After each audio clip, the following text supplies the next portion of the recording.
Alongside Maria Marino and Frank Stampfl, I am Gregg Sussman. We're going over the NBA Pick'em win total game presented by MGM Resorts. Your chance to win $1 million for a perfect score, which we will, of course, all get and then split, which seems very fair for the three of us. Now, let's begin in arguably the best division in the NBA. That is the Northwest Division. And we start with the Denver Nuggets, a team that lost out on the playoffs by just one game, the last game of the season, in which they lost to their division rivals, the Minnesota Timberwolves. The Nuggets are at 46.5 wins this year. They finished with 46 last year. They would have gotten to 47. They would have made it. Can they get over the hump this year, Maria? Unfortunately, I don't think so. And I'll be fully transparent here. This is not something I feel comfortable about. This is not something that's easy to predict. This Western Conference is a complete dogfight. It's going to be, once again, going to be better even, I think, than the conference was last year. I see them doing exactly what they did last year. I think maybe they sneak into that 8th seed or just miss out on the playoffs, and therefore I don't feel comfortable saying they're going to get more wins than they got last year. Maria, I thought we were friends, but it's clear that we are not, because the Denver Nuggets are going over the number and they're making the playoffs this year in the Western Conference. Another year of Nikola Jokic, Jamal Murray, Gary Harris all gelling together. They got to 46 wins last year. They add Isaiah Thomas to this team as the bench. You know, the anchor there, the sixth man of that bench, assuming that he can stay healthy. I think that propels them. I like the over quite easily here. I was just saving it for you. Maria was clearly wrong. They're going over in Denver. This team is improving year after year. Jamal Murray's only getting better. You add Isaiah Thomas, Nikola Jokic in the middle. This team's going over. I totally agree, Frank. I love you, Greg. I love you too, buddy. That's why you're on BFF. Excuse me while I barf. That's fine. The team that they lost to in that final game of the season last year was the Minnesota Timberwolves, who won 47 games. This year, that over-under, it's at 44.5. And with all the controversy surrounding Jimmy Butler, Frankie, it's kind of hard for them to project an over with this number. I'm going to go under. I'm also going to go under as well. This team is in disarray right now. Plus, if they do trade Jimmy Butler at some point, you're taking one of the best two-way players in the NBA off this team. And while they still would have Karl Anthony Towns, they still have Andrew Wiggins, and they still have Jeff Teague, I just don't know that the talent level will get to that point. Plus, with all the other outside distractions that are going on, I'll take the under here, Greg. I'll start by saying that I am fully on board with Jimmy Butler. This team can't bleep and win without him. But so it's going to all depend on, one, is he there? I'm staying away from this. I don't even want to talk about this. But if he is there, it's hard for me to say that they're going to go under, because when he was healthy last year, this team was winning, just flat out. However, because of the question marks and because I think there's a disconnect with the coaching and the management and the players here, I'm going to lean under. I don't feel great about it, but this is too much of an iffy situation. You talk about players being there in order to win, and that's the case in Oklahoma City as well. With the Thunder and Russell Westbrook, their win total's at 48.5. Last year they won 48 games, and that was with Russell Westbrook healthy all season long.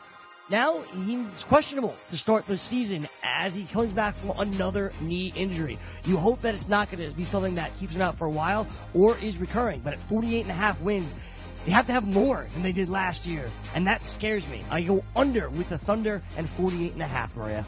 You made that rhyme, so props to you. Thank you. I am going to say over. I think even if Russell Westbrook does not start the season fully healthy, I think he will still be okay. He's just a player that doesn't miss a lot of games, and so I'm not too worried about that injury. They only need to get one more win than they got last year, and let's be frank, last year they completely did not meet expectations. I think this team's going to gel a lot better. I think their identity is going to be a lot stronger. You have Russell Westbrook. He's one of the top players in the league. I think Paul George is only going to be more comfortable now that he has a long-term contract. They're not confused about what they're doing with Melo or anyone else. I feel better about this Thunder team as a whole than I did last year. Yeah, I'm going to say slightly over as well. I think it's addition by subtraction without Carmelo Anthony on this team now. And even if Russell Westbrook misses a few games to start the season, they have a serviceable backup now in Dennis Schroeder as well. And they fortified this bench by getting Nerlens Noel, so he backs up Steven Adams, something that they were missing in the past. So I like the depth of this team more so. I think Paul George, another year there in OKC, gets more familiar with this team. I take the slight over here, Greg. Perhaps the most surprising number on the board to me is the Portland Trailblazers, who, again, have the same team they always have, and they always perform to expectations, right? Like, they were the number 3 seed in a brutally tough Western Conference last year. They won 49 games last year. This year, that number goes all the way down to 42.5. Frankie, what am I missing here? I think this is similar to the Indiana Pacers of the Eastern Conference because everything broke right for the Blazers last year. Like you mentioned, nothing really changed for this team. Yes, they got a full year out of Yusuf Nurkic. CJ McCollum is still there. Damian Lillard is still there. But everything just broke right. Now they have a target on their back. You see the number lower by 7 wins, down to 42. They won 49 last year. I think their win total overall decreases, but not below 42.5. So I think they're right around that 43, 44 number. Another year, same nucleus together, growing together. They don't get back to 49, but they're still slightly over 42 wins. I think Frank said it very well. I think that they will get the over 42.5. And I just think that it's too much of a decrease. Like, I don't see them getting 49 wins, but I just think, another 6 games, it's just too big of a gap. This is, I think, just a sort of a byproduct of the way that they played in the playoffs. Just the fact that they got swept in the first round. That is, I think, altering some people's view on this Trailblazers team. But Damian Lillard is one of the top point guards in the league. CJ McCollum is one of the top shooting guards in the league. You have way too many good pieces on this team for them to degress that much. I agree. They may regress. They probably won't degress, but... Is that the right word? We're going to go with regress okay, there. Thank you. 42.5 wins. 42.5 wins, way too small of a number. I agree with you guys. I'm going over. Final team in this division, maybe the best in the division, and that's the Utah Jazz, who started out the preseason 4-0. Their win total is 48.5. Last year they won 48 games. Arguably the best defensive team in the NBA. Maria, is defense good enough with so many great teams in the Western Conference? Do they go over or under that 48.5 number? There are a lot of great teams in the Western Conference, but I still like the Jazz to get the over. I think they can easily win one more game than they did last year. Donovan Mitchell really came into his own. He was doing well all season, but the second half of the season, the rate that they were winning at was one of the biggest storylines around the entire NBA. And now you add Grayson Allen, who they got in the draft. I think he's going to be an underrated, very serviceable rookie. I think he's NBA ready.